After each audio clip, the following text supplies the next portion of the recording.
What is going on, everyone? Welcome to another episode right here on the My Gardener channel. I'm so glad you guys got tuned in for today's episode.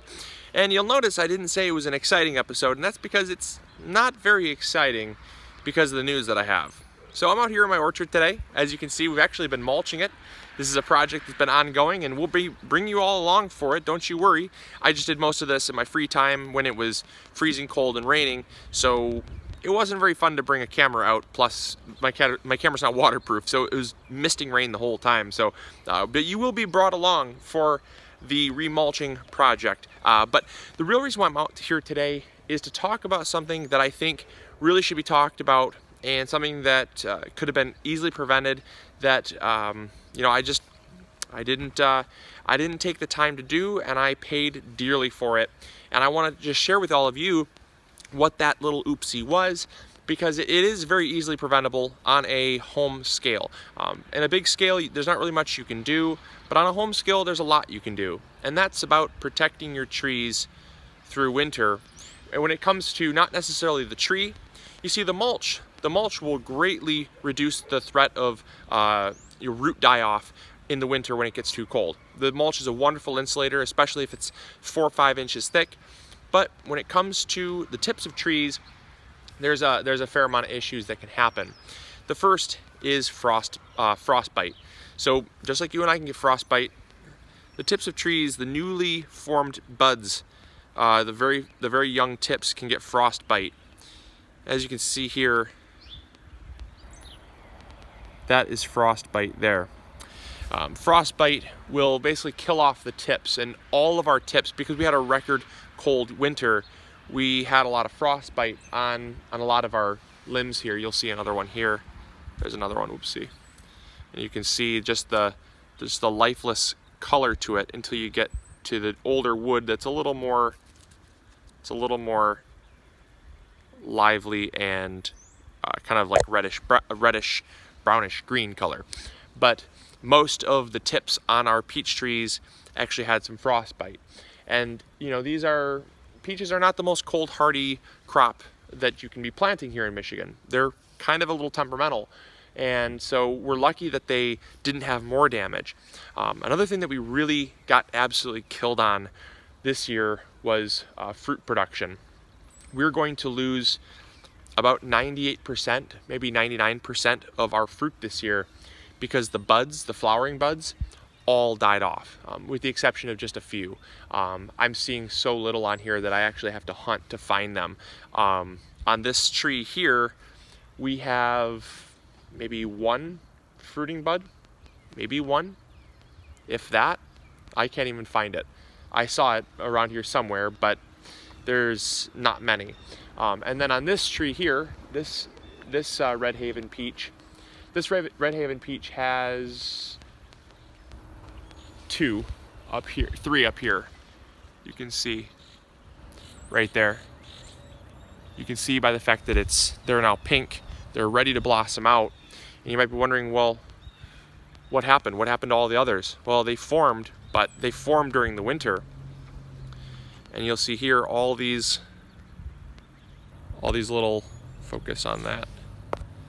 There you go. Oops. There you go. Sorry about that. So if you focus on that, you'll notice they pretty much fall right off. They're brown and they're brittle, and that's because they died. There's no life in them. They're not going to flower, and they only flower once.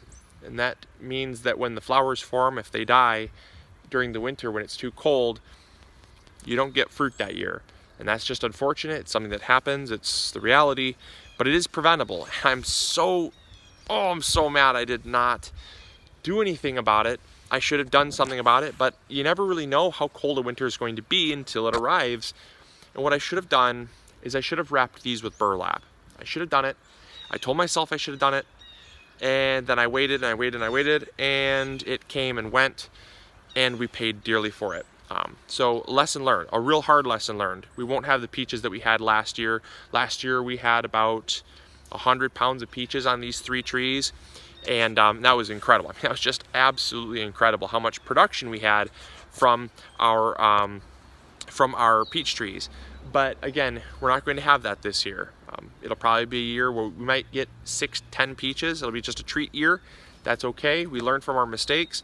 Next year, what we're going to do is we're going to buy big rolls of burlap, and we're going to simply mummy wrap our trees. It's something that's done on a home scale. It's very easy to do, and it prevents that cold wind from just brushing up against all the branches, because when it gets windy, it's been a super windy year, and you get -18 degrees, that wind chill just bites in, and there's no insulation on those branches. So it's just something to remember, it's something to learn from, and it's something that I wanted to bring all of you guys out here for to talk about in this real impromptu video, because I think it's something that's really worth talking about, and it's something that a lot of you guys can do. Burlap is so inexpensive. I mean, you can buy from your farm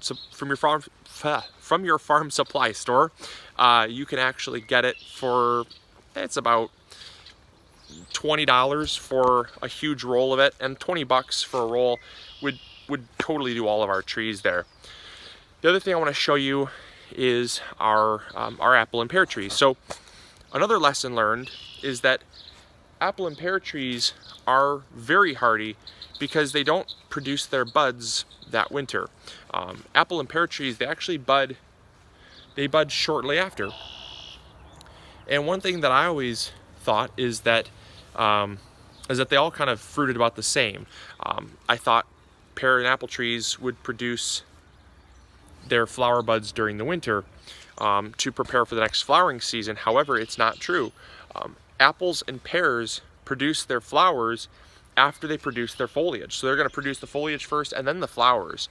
And that's a really great protective mechanism that the plants have just biologically built into their plant that allows them to survive a very cold winter. You know, pear trees and apple trees, they're cold hardy down to zone 3. You cannot put peaches in zone 3. You just can't. There's no way. They just won't survive. But that's because they flower first, leaf later. And we've talked a lot about that. But yeah, you can see here, you know, we've got the foliage, and then inside the foliage is a group of flowers. So this will be a year probably for our apples and pears. I'm guessing it's gonna be a real good year for apples and pears, and it won't be so much for our peaches, you know, but that's okay. You learn from your mistakes. Next year we're gonna wrap them with burlap. I want you guys to take this lesson and learn from it, so you don't all make the same mistake. Because I'll tell you what, I mean, I'm just kicking myself because $20 could have saved $150, $200, maybe even $300 in peaches. And so it's a tough pill to swallow, but well, you gotta learn, and I want to show you all what I learned. Even on this channel, no matter how long I've been gardening, I still make oopsies, and that's okay. So I hope you guys enjoyed this episode. I'll see you all on tomorrow's episode. We're actually building a worm bin for $5 from start to finish. I know you guys are gonna love it. It's absolutely incredible. It's gonna really get you guys growing bigger, going home, and using your food waste to produce organic fertilizer for your garden in the form of vermicompost. So I hope you guys check it out. And also, I'll see you all in 2 days where we're talking about the mulch project. We're gonna talk about why we're doing it, how we're doing it, and we're just gonna bring you along for the remulching of the garden and that type of stuff. And yeah, and then in 3 days, that's gonna be, or 3 episodes from now, we're actually gonna be planting out the garden. We're gonna be planting out the onions, and that's gonna be a really fun project as well. So yeah, lots going on, a ton happening, and I hope you guys enjoyed. Today's my filming day, so I'm gonna get out here and get those videos filmed. Hope you guys enjoyed, hope you learned something new. And as always, this is Luke from the My Gardener channel, reminding you to grow big or go home. We'll catch you all later. See ya. Bye.